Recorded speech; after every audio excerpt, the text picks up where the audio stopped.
ನನಗೆ ಗೊತ್ತಿಲ್ಲ. ಅವರು ಕ್ಷೇತ್ರಕ್ಕೆ ಸಂಬಂಧಪಟ್ಟಂತೆ ಹೇಳಿದ್ದಾರೆ, ನನಗೆ ವಿಚಾರ ಗೊತ್ತಿಲ್ಲ.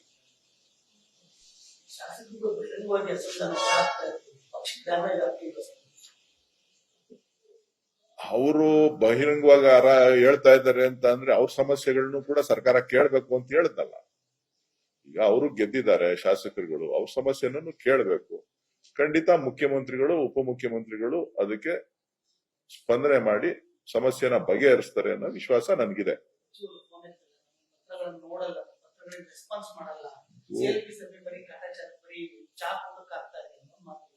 ಅದೇನೇನು ಯಾರ್ಯಾರು ಏನೇನು ಹೇಳಿದಾರ ಗೊತ್ತಿಲ್ಲ. ಎಲ್ಲವೂ ಕೂಡ ಕಾಂಗ್ರೆಸ್ ಪಕ್ಷದಲ್ಲಿ ಮುಕ್ತವಾಗಿ ಚರ್ಚೆ ಆಗುತ್ತೆ.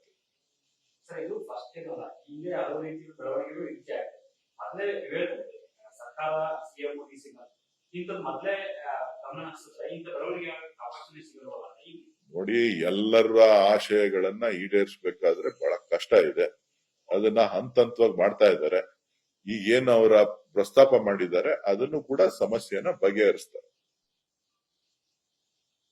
ಗ್ಯಾರಂಟಿಗಳ ಎಫೆಕ್ಟ್ ಅಂತ ಸರ್, ಯಾಕಂದ್ರೆ ಅನುದಾನ ಇಲ್ಲ, ಶಾಸಕರಿಗೆ ಅನುದಾನ ಸರಿಯಾಗಿ ಸಿಗ್ತಾ ಇಲ್ಲ, ಕ್ಷೇತ್ರಾಭಿವೃದ್ಧಿ ಮಾಡೋದಕ್ಕಾಗ್ತಾ ಇಲ್ಲ, ಜನರಲ್ಲಿ ಖುಷಿ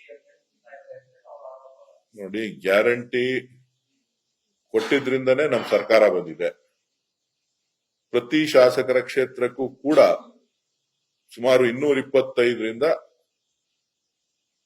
250 ಕೋಟಿ ರೂಪಾಯಿಗೂ ಹೆಚ್ಚು ಅನುದಾನ ಗ್ಯಾರಂಟಿ ಗ್ರಾಮೀಣ ಪ್ರದೇಶದಲ್ಲಿ 90% ಜನಕ್ಕೆ ಅದರ ಅನುಕೂಲ ಆಗ್ತಾ ಇದೆ. ಅಲ್ಲಿ ಪಕ್ಷವನ್ನು ಹೊರತುಪಡಿಸಿದೆ, ಜಾತಿನೂ ಹೊರತುಪಡಿಸಿದೆ. ಸೊ ಶಾಸಕರು ಗೆಲ್ಲಕ್ಕೆ ಅವತ್ತು ನಾವು ಏನು ಮಾತನ್ನ ಕೊಟ್ಟಿದ್ದೇವೆ ಆ ಮಾತನ್ನ ಉಳಿಸ್ಕೊಳ್ಬೇಕಾಗಿರ್ತಕ್ಕಂಥದ್ದು ಸರ್ಕಾರದ ಕರ್ತವ್ಯ. ಅವತ್ತು ಎಲ್ಲ ಅಭ್ಯರ್ಥಿಗಳಾಗಿದ್ದಂತವರು ಕೂಡ ಇದನ್ನ ಸ್ವಾಗತ ಮಾಡಿದ್ದಾರೆ, ಬೆಂಬಲ ವ್ಯಕ್ತಪಡಿಸಿದ್ದಾರೆ. ಸೊ ಶಾಸಕರ ಕರ್ತವ್ಯ ಕೂಡ ಹೌದು, ಏನು ಗ್ಯಾರಂಟಿಗಳಿಗೆ ಅನುಷ್ಠಾನ ಮಾಡಬೇಕಾದ್ರೆ. ಸೊ ಕೆಲವೊಂದು ಸಲಹೆಗಳು ಏನ್ ಬರ್ತಾ ಇದೆ ಅದನ್ನ ಮುಖ್ಯಮಂತ್ರಿಗಳು ಗಮನ ಹರಿಸಿ ಬಗೆಹರಿಸ್ತಾರೆ. ಕ್ಷೇತ್ರಗಳ ಅಭಿವೃದ್ಧಿ ಆಗ್ತಾ ಇಲ್ಲ, ಮೂಲಭೂತ ಸೌಕರ್ಯಗಳ ಅಭಿವೃದ್ಧಿ ಆಗ್ತಿಲ್ಲ.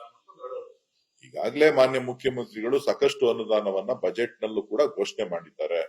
ಕೆಲವು ಕ್ಷೇತ್ರಗಳಿಗೆ, ಇನ್ನೂ ಕೆಲವು ಕ್ಷೇತ್ರಗಳಿಗೆ ವಿಶೇಷ ಅನುದಾನಗಳನ್ನ ಕೂಡ ಕೊಟ್ಟಿದ್ದಾರೆ. ಎಲ್ಲರ ಸಮಸ್ಯೆಯನ್ನ ಕೂಡ ಆಲಿಸ್ತಾರೆ.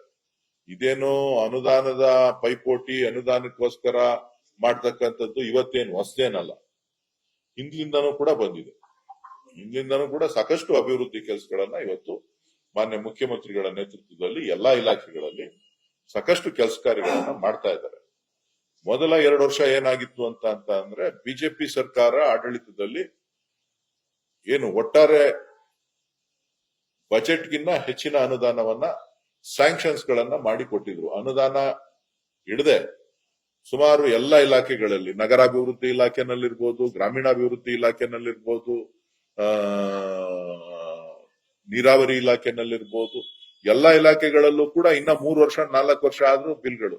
ಈಗ ನೀರಾವರಿ ಇಲಾಖೆನಲ್ಲಿ 1 ಲಕ್ಷ ಕೋಟಿ ರೂಪಾಯಿ ಅಷ್ಟು ಕಾಮಗಾರಿಗಳನ್ನ ಕೈಗೆತ್ತಿಕೊಂಡಿದ್ದಾರೆ, ಮಂಜೂರಾತಿಯನ್ನ ಮಾಡಿದ್ದಾರೆ. 1 ಲಕ್ಷ ಕೋಟಿ ರೂಪಾಯಿ ಅನುದಾನ ಅಂತಂದ್ರೆ ಸರ್ಕಾರ ಬಜೆಟ್ ನಲ್ಲಿ ಪ್ರಾವಿಷನ್ ಮಾಡಿರೋದು ಎಷ್ಟು, ಅದನ್ನ ನೀವು ಲೆಕ್ಕ ಹಾಕ್ಬೇಕು. ಅದು ಸರ್ಕಾರ ಹೋಗಕ್ಕಿಂತ ಮುಂಚೆ ಕಳೆದ 2 ವರ್ಷದಿಂದ ಯಾರು ಏನೇನ್ ಬೇಕೋ ಮಂಜೂರಾತಿ ಮಾಡ್ಬಿಟ್ರು. ಈಗ ನಗರಾಭಿವೃದ್ಧಿ ಇಲಾಖೆನಲ್ಲಿ 5 ವರ್ಷಕ್ಕಾಗುವಷ್ಟು ಮಂಜೂರು ಮಾಡ್ಬಿಟ್ಟಿದ್ದಾರೆ. ಗ್ರಾಮೀಣಾಭಿವೃದ್ಧಿ ಇಲಾಖೆನಲ್ಲಿ ಸುಮಾರು 10,000 ಕೋಟಿ ರೂಪಾಯಿ ಬಿಲ್ಗಳು ಬಾಕಿ ಇದೆ. ರಸ್ತೆಗಳು ಸಾಕಷ್ಟು KREDL ಅದು ಇದು ಅಂತೇಳಿ ಎಲ್ಲ ಮಾಡಿ ಕೊಟ್ಬಿಟ್ಟಿದ್ದಾರೆ.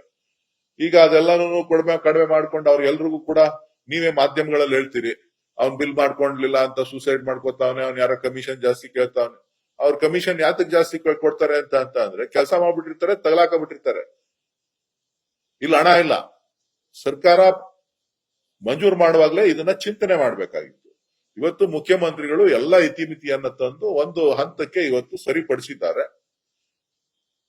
ಈ ವರ್ಷ ಸಾಕಷ್ಟು ಅನುದಾನಗಳನ್ನ ಎಲ್ಲಾ ಕ್ಷೇತ್ರಕ್ಕೂ ಕೊಟ್ಟಿದ್ದಾರೆ. ಕೊಟ್ಟಿರೋದ್ರಿಂದ ಯಾವುದೇ ಸಮಸ್ಯೆಗಳು ಆಗೋದಿಲ್ಲ. ಅದು ಎಕ್ಸಿಕ್ಯೂಟ್ ಆಗಬೇಕು. ಈಗ ಏಪ್ರಿಲ್ ಅಲ್ಲಿ ಮಾರ್ಚ್ ಅಲ್ಲಿ ಬಜೆಟ್ ಮಂಡನೆ ಆಗಿದೆ. ಇನ್ನೊಂದ್ 2-3 ತಿಂಗಳು ಆದ್ಮೇಲೆ ಎಲ್ಲಾನು ಕೂಡ ಸುಲಲಿತವಾಗಿ ಕೆಲಸ ಕಾರ್ಯಗಳು ಇನ್ನೂ ಹೆಚ್ಚಿನ ರೀತಿಯಲ್ಲಿ ವೇಗವಾಗಿ ನಡೀತದೆ.